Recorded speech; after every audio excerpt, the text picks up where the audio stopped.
Bismillahirrahmanirrahim.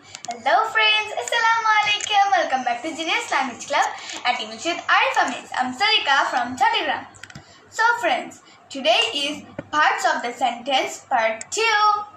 আজকে আমরা object নিয়ে পড়ব parts of the sentence এ। আচ্ছা, ফার্স্টে আমরা কিছু এক্সাম্পল দেখে নিব। I am reading a book. My brother gave me a pen. Firoza ate rice and vegetables for lunch. আমি একটা বই পড়ছি। আমি কি পড়ছি? একটা বই। আমার ভাই কাকে কি দিল? আমাকে একটা কলম দিল।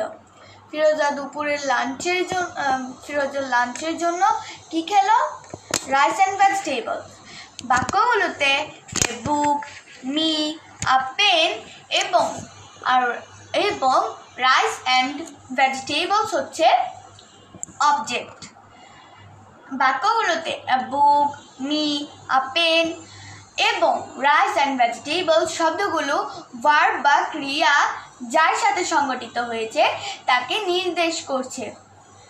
আমরা বাক্যে কাকে বা কি দিয়ে প্রশ্ন করলে কিন্তু অবজেক্ট বের করতে পারবো। কিন্তু my brother gave me a pen, এখানে আমাদেরকে একটু বেশি ফোকাস করতে হবে। এখানে কিন্তু দুইটা অবজেক্ট আছে, একটা হচ্ছে মি, একটা হচ্ছে a pen.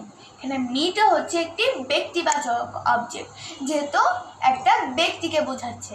R a pen হচ্ছে একটি বস্তুবাচক অবজেক্ট, যেহেতু এটা একটা বস্তুকে বোঝাচ্ছে। আমরা সব সময় ব্যক্তিবাচক আর বস্তুবাচক অবজেক্ট দুটোই থাকলে সব সময় ব্যক্তিবাচক অবজেক্টটাতে বেশি ফোকাস করব। So that's all for today. Allah Hafiz.